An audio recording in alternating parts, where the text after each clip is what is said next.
बहुत समय पहले कनिका और राधा नाम की दो बहनें अपनी सौतेली माँ सावित्री के साथ रहती थीं। सावित्री की अपनी भी एक बेटी थी जिसका नाम खुशी था। खुशी और सावित्री राधा और कनिका के साथ बहुत बुरा व्यवहार करती थीं और उनसे घर का सारा काम करवाती थीं। अरे ओ राधा की बच्ची, कहाँ मर गई? जी माँ, बोलिए क्या हुआ? सुन, मेरी बेटी का आइसक्रीम खाने का मन है। ये ले पैसे और आइसक्रीम लेकर आ। और हाँ, चॉकलेट फ्लेवर ही लाना। माँ, आइसक्रीम खाने का मन तो मेरा भी है। आप थोड़े से पैसे और दे दो ना। राधा के इतना कहते ही सावित्री राधा को बहुत तेज थप्पड़ मारती है और धक्का मारकर नीचे गिरा देती है। जब देखो मेरी बेटी की चीजों पर नजर लगाती रहती है। खड़ी हो और मेरी बेटी के लिए आइसक्रीम लेकर आ। रोते रोते राधा वहाँ से चली जाती है। रास्ते में राधा मन ही मन कहती है, पिताजी ने अपनी खुशी के लिए दूसरी शादी कर ली। खुद तो वो मजे से शहर में है, लेकिन यहाँ पर मेरी और दीदी की जिंदगी सौतेली माँ ने नर्क बना रखी है। राधा सुनसान सड़क पर अकेली चल रही थी। तभी पीछे से एक चोर आता है और उसके पैसे छीनकर भाग जाता है। अरे चोर, पकड़ो चोर को, मेरे पैसे लेकर भाग रहा है, कोई पकड़ो उसे। लेकिन तब तक बहुत देर हो चुकी थी। चोर बहुत दूर भाग चुका था। हे भगवान, अब मैं क्या करूं? अब मैं आइसक्रीम कैसे खरीदूंगी? और अगर मैंने आइसक्रीम नहीं खरीदी तो माँ मुझे बहुत मारेगी और मेरी बातों का विश्वास भी नहीं करेंगी। लेकिन राधा हिम्मत करके आइसक्रीम की दुकान पर जाती है और आइसक्रीम वाले से कहती है, अंकल जी, एक चॉकलेट वाली आइसक्रीम दे दो। जरूर बेटा, लाओ पैसे दो। अंकल जी, मेरे पास पैसे नहीं है। मैं क्या यहाँ पर फ्री में लंगर बांट रहा हूँ? जब देखो मुंह उठाकर आ जाता है कोई भी। जा यहाँ से, पता नहीं कहाँ से आ जाते हैं। थोड़ी देर बाद राधा घर पहुँचती है। क्यों री कलमुही, इतना समय क्यों लग गया आने में? और आइसक्रीम कहाँ है? माँ, वो आइसक्रीम। क्या वो कर रही है? कहाँ है आइसक्रीम? जल्दी बता। माँ, एक चोर सारे पैसे छीन कर ले गया। मैं आइसक्रीम नहीं खरीद पाई। अरे माँ, ये देखो कितना झूठ बोल रही है। उन पैसों से इसने खुद ही आइसक्रीम खा ली होगी। दोनों माँ बेटी मिलकर राधा को पीटने लगती हैं। आज पूरे दिन तुझे खाना नहीं मिलेगा। जा यहाँ से और घर का काम कर, हरामखोर कहीं की। रोते रोते राधा अपनी बड़ी बहन कनिका के पास आती है और सारी बात बताती है।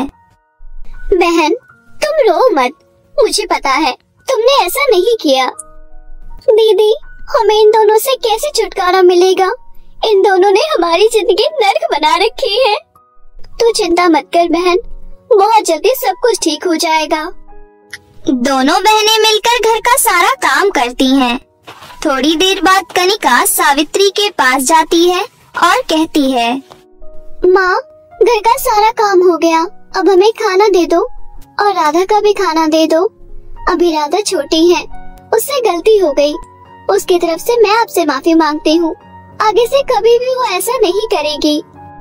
माँ, आप राधा को खाना मत देना, उसने मेरी आइसक्रीम खाई है, उसको आप खाना मत देना। और आप अगर उसको खाना दोगे तो मैं खाना नहीं खाऊंगी। अरे मेरी प्यारी गुड़िया, ऐसे मुंह मत फुलाओ, मैं उसको खाना नहीं दूंगी बेटा।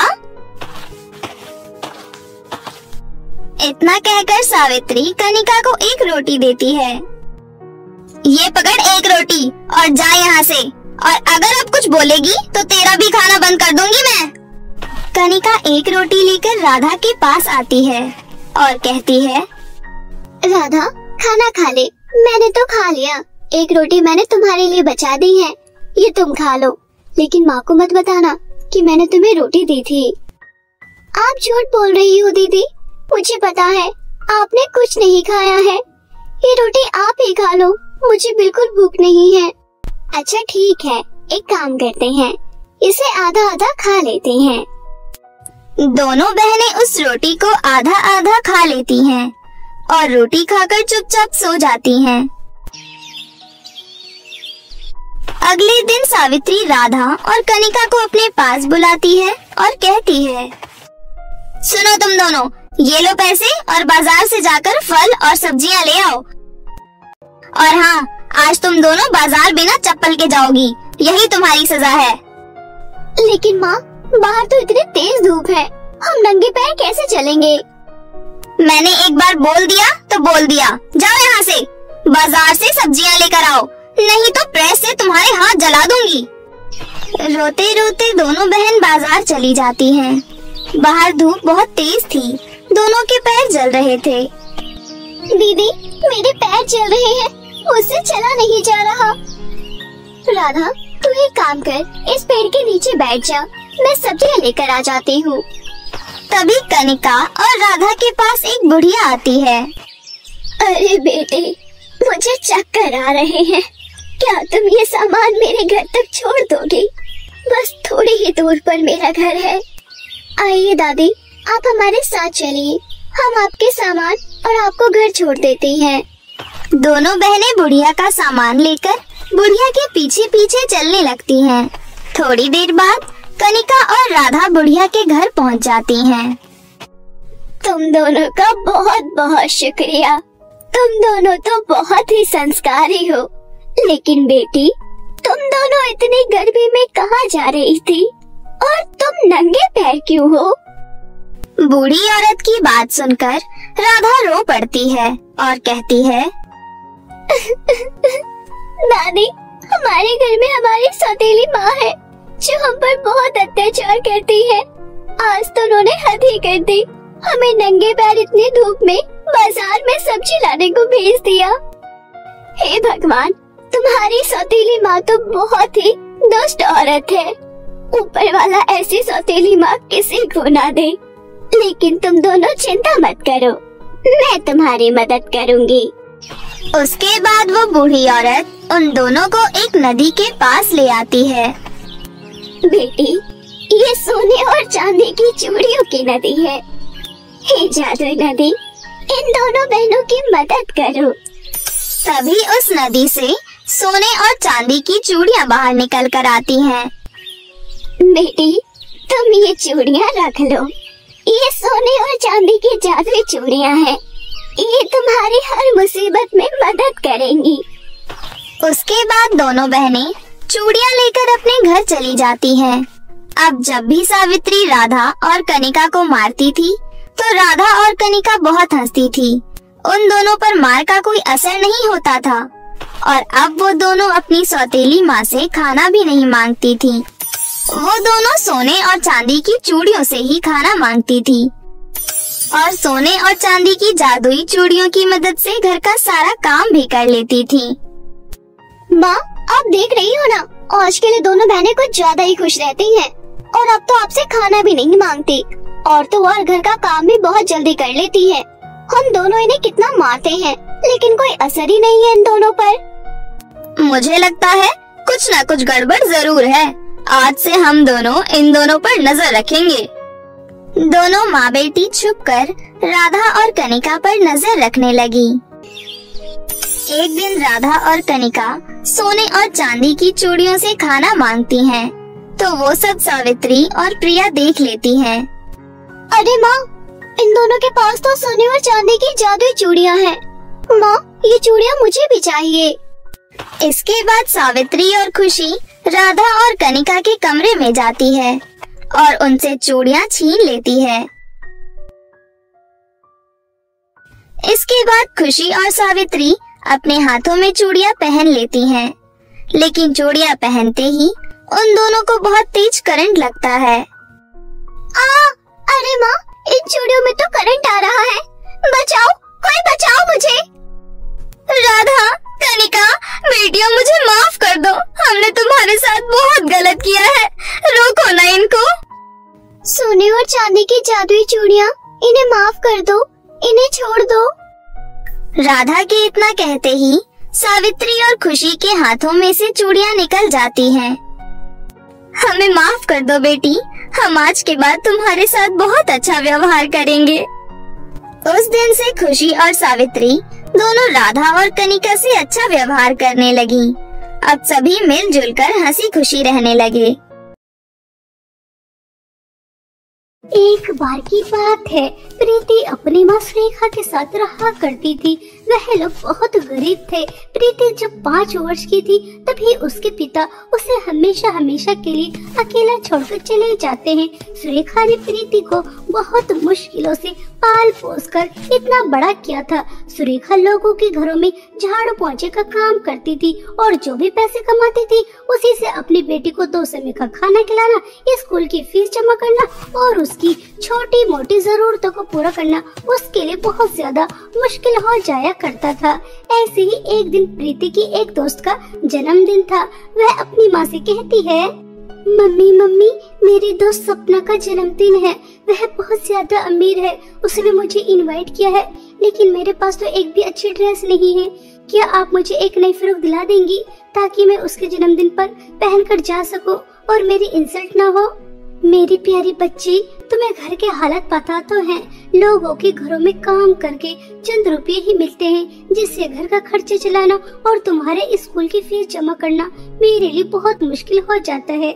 लेकिन मेरी प्यारी बच्ची, तुम चिंता मत करो, मैं तुम्हें इस महीने के अंदर अंदर एक नई फ्रॉक जरूर दिला दूंगी।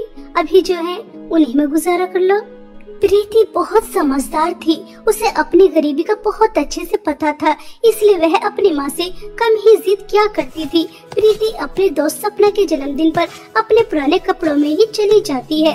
सपना के जन्मदिन पर सभी ने बहुत ज्यादा ब्रांडेड कपड़े पहने थे और सबके हाथों में महंगे महंगे गिफ्ट भी थे, पर बेचारी प्रीति खाली हाथ गई थी। यह देखकर सपना की दोस्त प्रीति का बहुत मजाक उड़ाती हैं। अरे यार सपना, तूने इस गरीब भिखारन को भी अपने जन्मदिन पर इनवाइट किया है। हमारा तो सारा स्टेटस ही डाउन हो गया। इसके कपड़े तो देखो, बहन जी के कैसे हैं, फटे पुराने। सुना बहन जी, क्या तुम्हें इतनी बड़ी पार्टी में आते हुए जरा भी शर्म नहीं आई? कम से कम कुछ ढंग के कपड़े ही पहन कर आ जाती, गिफ्ट तो नहीं लेकर आई। इससे अच्छे कपड़े तो हमारे घर की नौकरानी पहनती है, लेकिन इसकी औकात तो हमारी नौकरानी जितनी भी नहीं है। और आगे इतनी बड़ी पार्टी में खाली हाथ तेरे लिए एक गिफ्ट भी नहीं लेकर आई, और हम कितने महंगे महंगे गिफ्ट लेकर आए हैं। अरे यार, यह पढ़ाई में अच्छी है इसलिए मैंने इसे अपना दोस्त बना के रखा है, वरना मैं भी इससे दोस्ती नहीं करती, क्योंकि यह इतनी ज्यादा गरीब जो है, यह समझे कि मेरी गुलाम है। मैं जैसा कहती हूँ वैसा करती है, मेरा होमवर्क हो जाता है, स्कूल का काम समय पर रहता है, इसलिए इसे दोस्त बना के रखा है, वरना तुम्हारी तरह मुझे भी गरीबों से बहुत ज्यादा नफरत है। सपना, आज तुमने मेरा दिल तोड़ दिया। मुझे लगा था कि तुम और अमीर लड़कियों की तरह नहीं हो। तुमने मेरी ईमानदारी देखकर, मेरा साफ मन देखकर मुझसे दोस्ती की है, लेकिन नहीं, तुमने तो मुझे अपना गुलाम बना के रखा है, अपना पालतू कुत्ता समझती हो। सपना, एक बात याद रखना, दोस्ती स्टेटस देखकर नहीं की जाती। दोस्ती में प्यार, भरोसा और विश्वास होना चाहिए, लेकिन यह तुम नहीं समझोगी क्योंकि तुम्हें अपने अमीर होने पर बहुत ज्यादा घमंड है। ऐसा कहकर प्रीति रोते हुए घर आ जाती है। प्रीति बहुत ज्यादा फूट फूट कर रो रही थी। तभी प्रीति की माँ प्रीति से पूछती है तो प्रीति अपनी माँ से कहती है, माँ, हम गरीब क्यों हैं? हमारी किस्मत और जैसे क्यों नहीं है? माँ, आपको पता है सपना मुझे अपनी दोस्त नहीं मानती, वह तो बस अपना होमवर्क कराने के लिए मुझसे बात करती है, लेकिन मैं तो उससे अपने सच्चे दोस्त मानती हूँ। हम गरीबों के साथ ऐसा ही क्यों होता है कि हमें उनसे बात करने के लिए उनकी गुलामी करनी पड़ती है? माँ, ऐसी जिंदगी का मैं क्या करूँ? मुझे नहीं चाहिए ऐसी जिंदगी। सुरेखा अपनी बेटी को दिलासा देती है। ऐसे ही कुछ दिन बीत जाते हैं।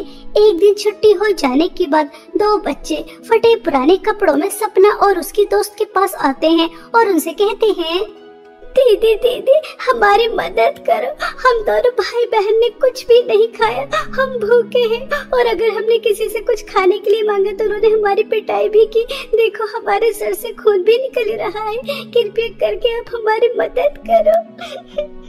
छी छी, हटो यहाँ से, दूर हो जाओ। तुम्हारे अंदर से कितनी बदबू आ रही है, और हम क्या तुम्हारी मदद करने वाले नजर आ रहे हैं? हम तुम्हारी कोई मदद नहीं करेंगे। पता नहीं कहाँ से आ जाते हैं भिखारी बच्चे। तुम्हारे माँ बाप कहाँ हैं? लगता है उन्होंने तुम्हें भीख मांगने के लिए बाहर निकाल दिया। चलो जाओ यहाँ से, सारा मूड खराब कर दिया। सपना, बेचारे इन दोनों मासूम बच्चों की तरफ तो देखो, ये कितनी ज्यादा भूखे हैं और इन्हें चोट भी लगी है। क्या तुम्हारे सीने में दिल नहीं है? तुम तो इतने ज्यादा अमीर हो, लेकिन दिल के बिल्कुल गरीब। प्यारे बच्चों, मेरे पास तुम्हें देने के लिए ज्यादा नहीं है, ये लो 20 रुपए हैं। सपना यार, देख तो एक भिखारिन कैसे दूसरी भिखारियों की चिंता कर रही है। ऐसा कहकर सपना और उसके दोस्त प्रीति का बहुत मजाक उड़ाते हैं, लेकिन प्रीति को उनकी बात का बुरा नहीं लगता और वह दोनों बच्चों की मदद कर कर घर जा रही थी कि तभी उसे रास्ते में एक जख्मी कुत्ता मिलता है। वह दर्द से करहा रहा था। प्रीति उस कुत्ते की मदद करती है। प्रीति, ये तो क्या कर रही है? इस कुत्ते में से कितनी ज्यादा बदबू आ रही है, मक्खियाँ भी भिन-भिना रही हैं। तूने इसे गोद में उठा लिया? छी। सपना, तुम्हें दिखाई नहीं दे रहा? यह दर्द में है, हमें इसकी मदद करनी चाहिए। हमें मुसीबत में आए इंसान हो या जानवर, सभी की मदद करनी चाहिए। यही इंसानियत होती है। और तुम्हें इतनी बदबू आ रही है तो और दूसरे रास्ते से चले जाओ। लेकिन नहीं जाओगी, घर जाने का तो सिर्फ एक यही रास्ता है ना। पता नहीं तुम हमेशा अपने घमंड में चूर चूर क्यों रहती हो। ज्यादा बकबक मत कर, मुझे भी कोई शौक नहीं है तेरे साथ घर जाने का। वो तो घर जाने का सिर्फ एक यही रास्ता है, इसलिए तेरे साथ जा रही हूँ। सपना प्रीति से ऐसा कह ही रही थी कि तभी वह कुत्ता एक सुंदर परी के रूप में आ जाती है और वह सुंदर परी प्रीति से कहती है, प्रीति, तुम बहुत अच्छी हो, तुम्हारा दिल बहुत बड़ा है। तुम्हारे पास सिर्फ 20 रुपए ही थे और वह भी पैसे तुमने गरीब बच्चों को दे दिए। फिर तुम्हें एक जख्मी बदबूदार कुत्ता मिला, तुमने उसकी मदद करने में 1 मिनट भी नहीं लगाई। और सपना, तुम बहुत बुरी हो। तुम्हारे पास कितनी सारी धन दौलत है, लेकिन उस धन दौलत का क्या फायदा जो वह दूसरों के काम न आ सके। प्रीति, मैं तुम्हें अपनी दुनिया में लेकर जाना चाहती हूँ। वहाँ पर मेरे जादुई फ्रॉक की 3 नदियाँ हैं। वहाँ जाकर तुम्हें बहुत अच्छा लगेगा और वह नदियाँ बहुत ज्यादा सुंदर हैं। परी की यह बातें सुनकर प्रीति बहुत खुश हो जाती है, लेकिन सपना अंदर ही अंदर बहुत ज्यादा चिढ़ती है। देखो तो, इस गरीब की किस्मत अब ये परी के साथ परी की दुनिया में जाएगी। परियों की दुनिया तो कितनी ज्यादा सुंदर होती है और ये परी इसे अपनी जादुई फ्रॉक की 3 नदियाँ भी दिखाएगी जो कि बहुत ज्यादा सुंदर है। इस गरीब के तो मजे आ गए। परी जी, अगर आप बुरा न मानो तो क्या मैं अपनी दोस्त सपना को भी आपकी दुनिया में लेकर आ सकती हूँ? आपकी जादुई फ्रॉक की 3 नदियाँ अगर सपना भी मेरे साथ देखेगी तो मुझे बहुत अच्छा लगेगा। ठीक है, अगर तुम अपनी दोस्त सपना को हमारे साथ लेकर आना चाहती हो तो शौक से लेकर आओ, लेकिन एक बात का हमेशा ध्यान रखना, वहाँ जाकर किसी भी चीज का लालच मत करना, वरना उसका अंजाम अच्छा नहीं होगा। वह परी सपना और प्रीति को अपने साथ अपनी दुनिया में ले जाती है। सपना और प्रीति वहाँ जाकर वहाँ के सुंदर सुंदर नजारे देखकर बहुत खुश होती हैं। सपना और प्रीति को परियों की जादुई फ्रॉक की 3 नदियाँ नजर आती हैं। एक नदी के पास सोने का फ्रॉक था, दूसरी नदी के पास चांदी का फ्रॉक था और तीसरी नदी के पास फटा पुराना बहुत बेकार सा फ्रॉक था, जिन्हें देखकर प्रीति और सपना दोनों ही चौंक जाती हैं। तभी वहाँ पर रानी परी आती है और वह सपना और प्रीति से कहती है, तुम्हारे सामने परियों की 3 फ्रॉक की नदी है। अगर तुम जादुई तीसरी नदी का फ्रॉक पहनती हो तो तुम एक ऐसी दुनिया में पहुंच जाओगी जहां पर लोगों को मदद की जरूरत है। वहां जाकर तुम उनकी सेवा करोगी, लेकिन उसके बदले तुम्हें कुछ भी नहीं मिलेगा। और अगर तुम जादुई सोने और चांदी की नदी के फ्रॉक पहनती हो तो तुम्हें बहुत सारी धन दौलत मिलेगी। अब तुम्हारे हाथ में है कि तुम परियों की जादुई फ्रॉक की कौन सी नदी का कौन सा फ्रॉक पहनना चाहती हो। परी जी, मुझे आपकी जादुई तीसरी नदी का फ्रॉक चाहिए ताकि मैं मुसीबत में आए लोगों की मदद कर सकूं। मुझे धन दौलत का लालच नहीं है, मेरे पास जो भी है मैं उसी में खुश हूँ। हमेशा तो बेवकूफ ही रहना, तो इतनी ज्यादा गरीब है फिर भी तो लोगों की भलाई के बारे में सोच रही है। तो जैसा पागल मैंने आज तक नहीं देखा। मेरे पास तो इतनी सारी धन दौलत है, फिर भी मुझे तो धन दौलत ही चाहिए जिसकी मदद से मैं पूरी दुनिया पर राज करूंगी। पर ये मुझे आपकी सोने की फ्रॉक की नदी का सोने का फ्रॉक और चांदी की फ्रॉक की नदी का चांदी का फ्रॉक चाहिए ताकि मैं बहुत ज्यादा अमीर हो जाऊं। परी प्रीति को तीसरी नदी का फटा पुराना फ्रॉक पहनने के लिए दे देती है, जिसे पहनते ही वह बहुत ज्यादा सुंदर हो जाती है और उसके सामने धन दौलत का अंबार लग जाता है। और जैसे ही सपना जादू सोने की फ्रॉक पहनती है तो वह बहुत ज्यादा बदसूरत हो जाती है। उसके बाद वह जादू चांदी की फ्रॉक पहनती है तो उसे करंट लगना शुरू हो जाता है। वह जोर जोर से चिल्लाती है। तभी परी सपना से कहती है, तुम जानती हो तुम इतनी ज्यादा बदसूरत क्यों हो गई? क्योंकि तुमने धन दौलत का लालच किया और मैंने तुम्हें पृथ्वी पर ही बता दिया था कि वहाँ जाकर तुम्हें लालच नहीं करना। अपने दोस्त को देखो, उसके पास कुछ भी नहीं था, गरीब थी, फिर भी उसने दूसरों की मदद करने का फैसला किया, धन दौलत का लालच नहीं किया। परी जी, सपना को दर्द हो रहा होगा, प्लीज आप इसे ऐसी सजा मत दीजिए, इसे पहले की तरह ठीक कर दीजिए। यह मेरी दोस्त है और मैं अपने दोस्त को इस हाल में नहीं देख सकती। अगर आप चाहो तो आपने मुझे जो भी कुछ दिया है वह आप वापस ले सकती हैं, लेकिन मेरी दोस्त को ठीक कर दो। प्रीति, तुम कितनी अच्छी हो। मैंने तुम्हारे साथ कितना बुरा किया, तुम्हारी गरीबी का मजाक उड़ाया, तुम्हें कभी अपने दोस्त नहीं समझा और तुम मेरे लिए इतना सब कुछ कर रही हो। आज मुझे समझ में आ गया कि दोस्ती क्या होती है। मुझे दोस्ती का मतलब समझ में आ गया। मेरी प्यारी दोस्त, हो सके तो मुझे माफ कर देना। सपना प्रीति से सच्चे दिल से माफी मांग रही थी, इसलिए वह पहले की तरह सुंदर हो जाती है और उसे करंट भी नहीं लगता। और अब सपना प्रीति की सबसे अच्छी और सच्ची दोस्त बन जाती है। सपना और प्रीति परी की दुनिया से वापस आ जाती हैं और पृथ्वी पर आकर एक साथ हंसी खुशी रहती हैं। और अब प्रीति भी बहुत ज्यादा अमीर हो चुकी थी। वह अपने साथ साथ और भी लोगों की बहुत मदद करती है।